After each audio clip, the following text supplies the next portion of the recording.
내게 오는 자는 결코 줄이지 아니할 터이요 나를 믿는 자는 영원히 목마르지 아니하리라. 아멘. 네, 오늘 말씀은 특별히 요한복음 6장 35절을 중점으로 은혜를 나누고자 합니다. 특별히 6장은요, 우리가 모두 알고 있는 오병이어의 기적과 또 예수님께서 무리를 걸어가셨던 그 이야기가 나와 있는 장입니다. 하지만 오늘은 제가 그 이야기를 하고자, 하나님이 보여주신 이적에 대해서 이야기를 하고자 하는 것이 아니라 특별히 이 말씀을 나누게 된 계기가 있습니다. 제가 2015년도를 넘어올 때 2014년도 마지막 날에 말씀을 뽑았습니다. 그 말씀이 바로 이 요한복음 6장 35절의 말씀입니다. 이 말씀을 처음에 뽑고 제가 참 많은 생각들을 했습니다. 나는 생명의 떡이니 내게 오는 자는 결코 줄이지 아니할 터이요 나를 믿는 자는 영원히 목마르지 아니하리라. 여러분들은 이 말씀을 통해서 어떠한 생각을 하시는지 잘 모르겠습니다. 하지만 사람마다 분명히 받아들여지는 그 이야기가 다를 거지만 저는 이 말씀을 뽑는 순간 한 가지 드는 생각이 있었습니다. 이 말씀을 딱 보는 순간 하나님, 내가 하나님께로 정말 돌아가야 하는 말씀이군요, 이런 생각을 하게 되었습니다. 이 말씀을 묵상하던 중에 이걸 혼자만 알기에 너무 아깝다. 이 말씀을 언젠가 기회가 된다면 우리 한입으로 이 찬양교회 많은 성도들에게 꼭 전하고 싶다라는 생각을 하게 되었습니다. 그렇게 하던 중에 오늘 같은 기회가 되어서 함께 나누게 되었고, 또 오늘 특별히 생명의 떡이라는 이 주제를 함께 묵상하면서 나눌 때마다 목마르지 아니하고 또 하나님의 은혜로 충만한 그 예배 시간 되기를 소망합니다. 먼저 우리는 이 말씀을 통해서 하나님이 우리에게 원하시는 것이 무엇인지를 깨달아야 합니다. 그러기 위해서는요, 오늘의 본문을 중점으로 이전에 하나님께서, 그 예수님께서 우리에게 보여주셨던 그 이적들, 또 그 따르는 무리들에 대해서 이야기를 좀 나누고자 합니다. 특별히 1절부터 15절의 말씀은 한 아이에게서 나온 떡 5개와 물고기 2마리를 통해서 5,000명을 먹이신 아주 유명한 사건입니다.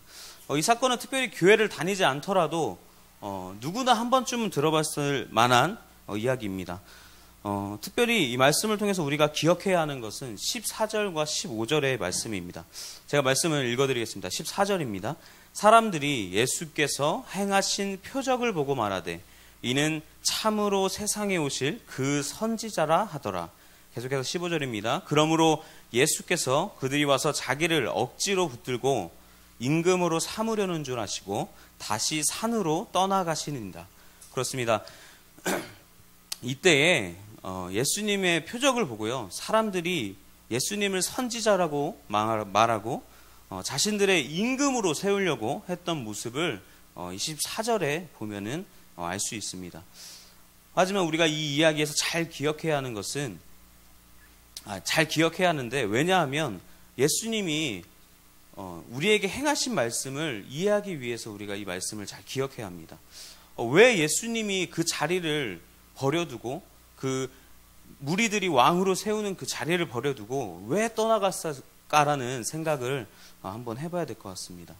그것이 바로 이들의 잘못된 생각 때문이라고 성경에 보면 나와 있습니다. 우리 한번 생각해 봅시다. 우리가 열심히 일을 합니다. 이 세상에 살아가면서 각자에 맡겨진 일들을 그 자리에서 또 땀을 흘리고 또 수고를 해야만 우리가 먹을 것을 살 수 있습니다.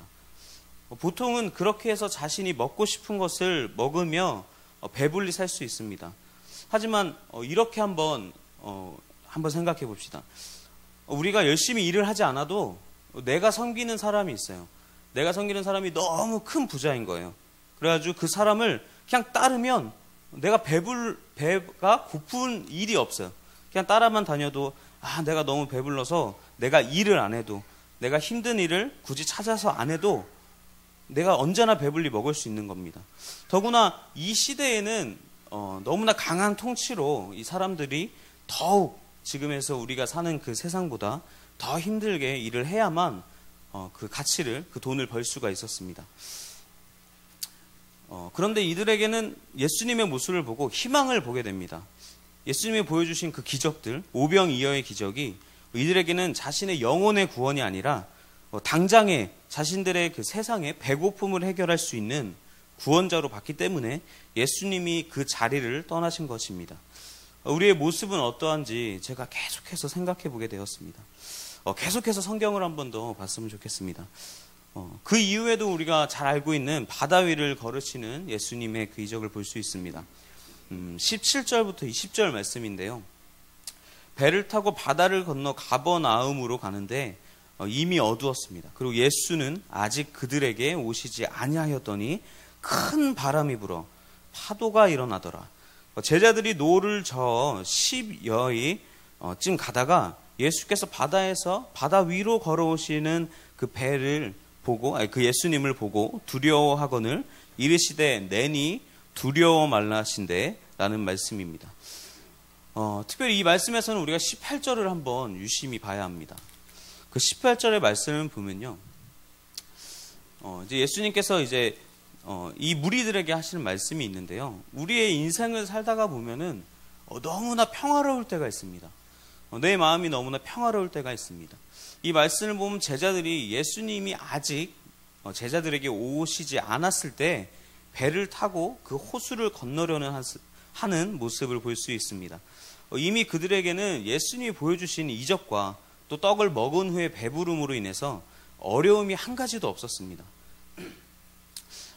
아마도 이들의 상태는 정말 좋지 않았을까라는 생각을 하게 되어집니다. 우리에게도 이 같은 일이 일어날 수도 있습니다. 예수님의 말씀을 듣고 우리가 은혜를 받습니다. 그리고 또 마음이 평안해져요. 그리고 내 인생이 요동치 않고요. 잔잔할지도 모릅니다. 그런데 우리는 이때를 경계해야 됩니다. 왜냐하면 우리가 평온할 때 오는 고난을 예배해야 되는데 경량이라 하는 것은 또 파도와 같은 이런 고난이란 것은 우리가 전혀 예상하지 못한 순간에 찾아드는 법입니다. 여기서 문제는 바로 우리들의 모습입니다. 파도가 밀려올 때 우리는 예수님을 보지 못합니다. 19절의 말씀을 보면 제자들이 노를 저어서 10여리쯤 가다가 예수께서 바다 위를 걸어 배에 가까이 오심을 보고 두려워했다고 나와 있습니다. 이들은 두려움 때문에 예수님의 이적을 봤습니다. 이들은 다 예수님의 이적을 봤는데 그들의 두려움 때문에 예수님을 온전히 볼 수가 없었던 것입니다. 우리의 모습은 어떠한지 다시 한번 생각해 봤으면 좋겠습니다. 세상의 어려움이 우리의 눈을 가려서요, 우리가 아무것도 볼 수 없을 때가 있습니다. 나에게 손을 내미시는 그 예수님을 보지 못하는 그 때가 너무나 많습니다. 하지만 이 말씀에서 가장 중요한 것은 예수님이 우리의 어려움을 결코 지나치지 않는다는 것입니다. 우리가 역경 속에서 헤매일 때요, 예수님은 언제나 우리에게 찾아오십니다.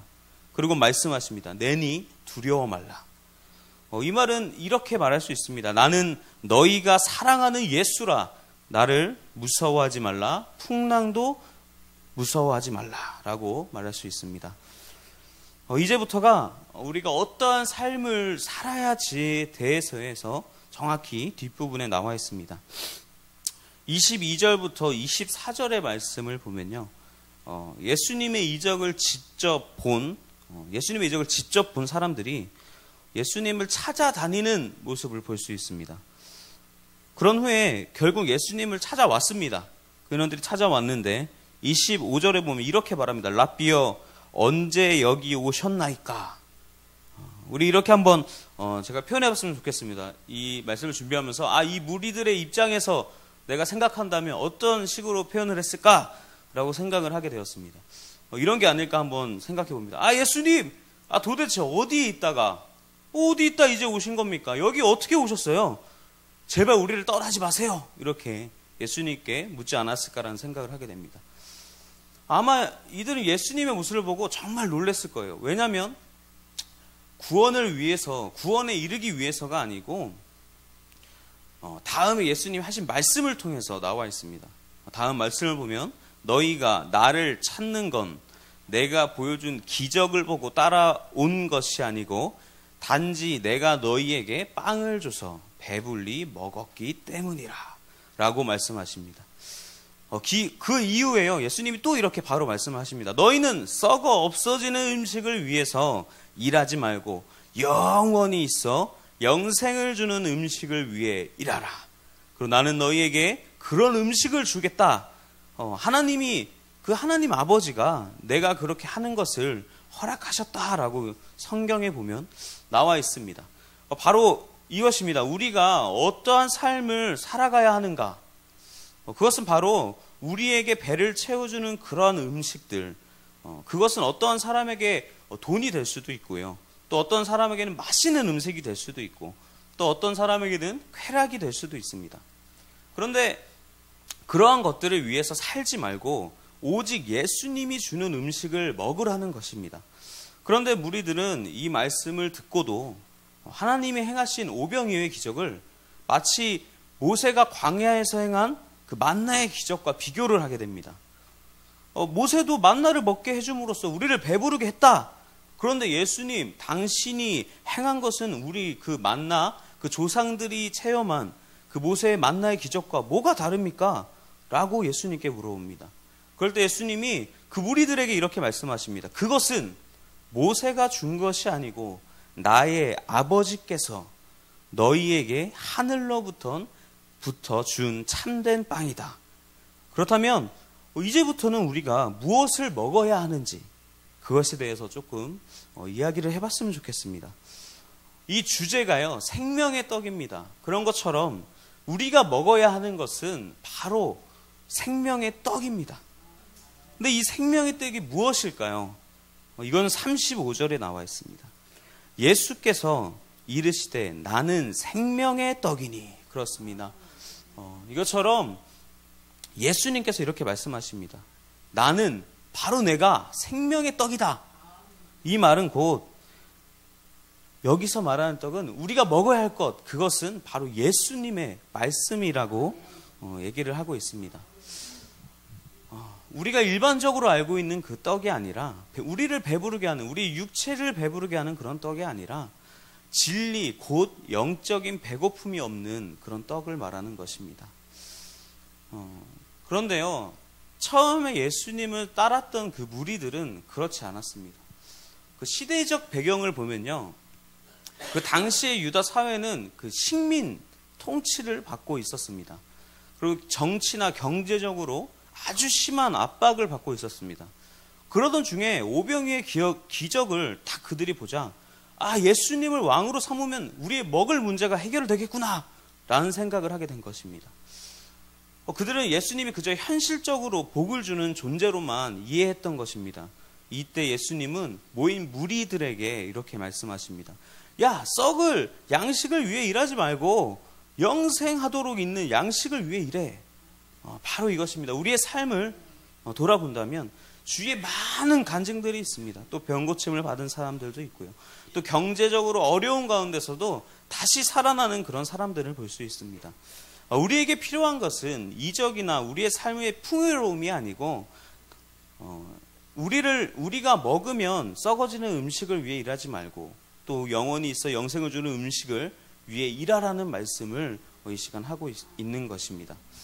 근데 이때 사람들이요, 다시 예수님께 물어봅니다. 예수님, 그렇다면 하나님께서 원하시는 일을 하기 위해서 우리는 무엇을 해야 됩니까?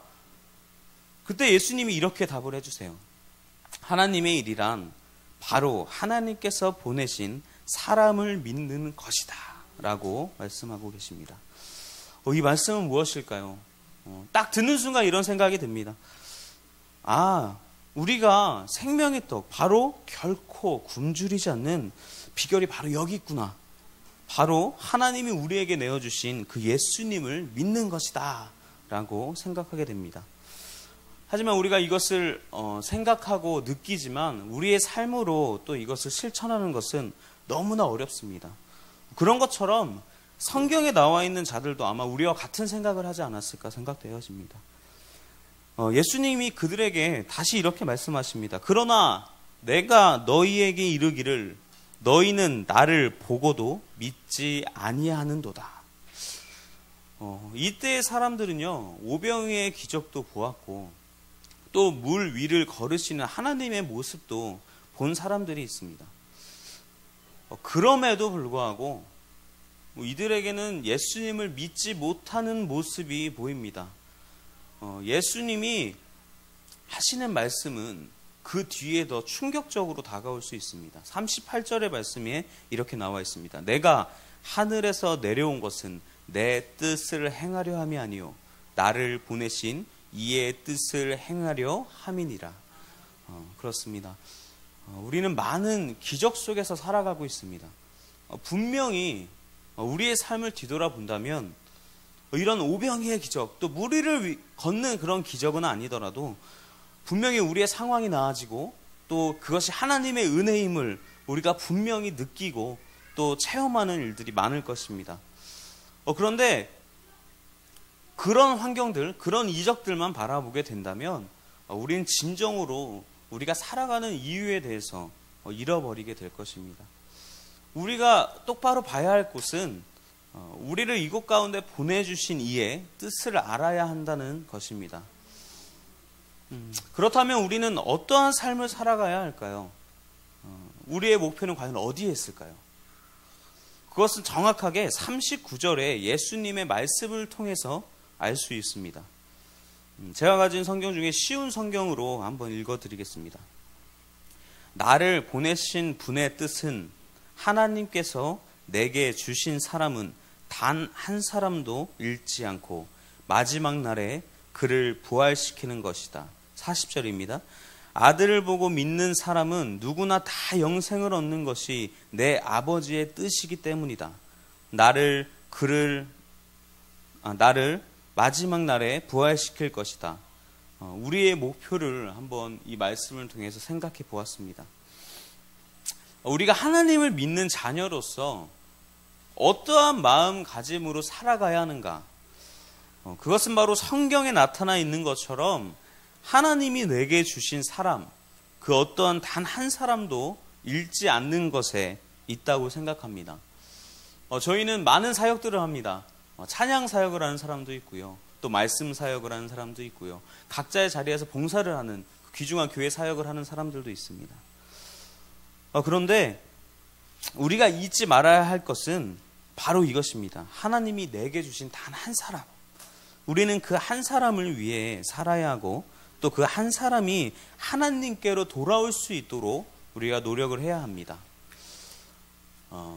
말씀을 마치고자 합니다. 우리가 하나님이 주시는 생명의 떡을 먹어야만 배고프지 않고 배불리 살아갈 수 있습니다. 생명의 떡은 우리의 생명을 이어갈 수 있는 밥입니다. 우리들은 살아가려면 밥을 먹어야 돼요. 그러나 그것이 바로 하나님의 말씀인 것입니다. 그런데 우리는 결코 육적인 배를 채우기 위해서는 해서는 안 되고 우리가 밥다운 밥을 먹어야 하는데 우리를 위해 예비하신 하나님이 차려주신 그 밥상을 우리가 취해야 합니다. 우리 한 입으로 찬양교회 성도님들은 하나님이 원하시는 삶을 위해서 더욱더 힘쓰고 또 하나님의 양식인 말씀을 항상 곁에 두고 언제나 배를 든든하게 채워서 다른 것을 먹지 말아야 합니다. 그것이야말로 하나님께서요 우리에게 원하시는 일이라고 생각되어집니다. 마지막으로 67절과 68절을 읽어드리고 기도를 하였으면 좋겠습니다. 베드로의 고백인데요. 예수께서 12 제자에게 이르시되 너희도 가려느냐? 시몬 베드로가 대답하되 주여 영생의 말씀이 주께 있사오니 우리가 누구에게로 가오리까? 바로 이 말씀이 우리의 고백이 되기를 소망합니다. 나중에 예수님이 우리에게 이런 질문을 하실 거라고 생각해요. 너희는 나를 따르겠냐라고 그때 물으실 때 우리들도 예수님, 주님의 영생의 말씀이 있는데 우리가 어디를 갑니까? 라고 고백하는 우리들의 모습 되었으면 좋겠습니다. 기도하겠습니다. 사랑하는 주님 감사합니다. 주님께서 우리를 너무나 사랑하셔서 우리 가운데 귀중한 그 생명의 떡을 허락하여 주셨습니다. 하나님, 우리가 이제 해야 하는 것은 그 생명의 떡을 온전히 우리의 것으로 먹고 또 그 말씀에 따라 하나님이 원하시는 일을 향하여 우리가 나아가야 하는 것임을 고백합니다. 하나님, 우리의 뜻대로 살아가는 것이 아니라 하나님 뜻대로 살아가는 우리들의 모습 되어질 수 있도록 인도하여 주시옵소서. 주님 감사합니다. 모든 영광을 주님께 드립니다. 하나님 받아주시고 응답하여 주시옵소서. 사랑이 많으신 예수님의 이름으로 기도드렸습니다. 아멘.